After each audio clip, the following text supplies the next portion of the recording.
ತರುವಿನ ನೆರಳು ಕೊಡುವಂತ ಸುಖವು ಕೊಡುವನು ಕೃಪೆಯ ದಿನವು.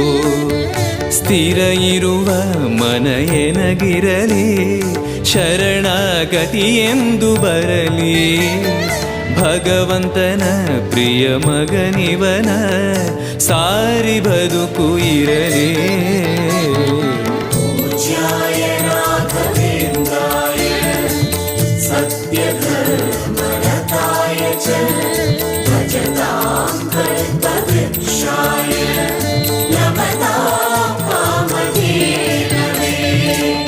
ಆಲಯವೆಂದರೆ ಮಂತ್ರಾಲಯವೇ, ಬೇರೆ ನಾ ಅರಿಯಲಾರೆ. ರಾಜನು ಎಂದರೆ ಶ್ರೀ ಗುರುರಾಜನೇ ಮತ್ತು ನಾ ತಿಳಿಯಲಾರೆ. ಆಲಯವೆಂದರೆ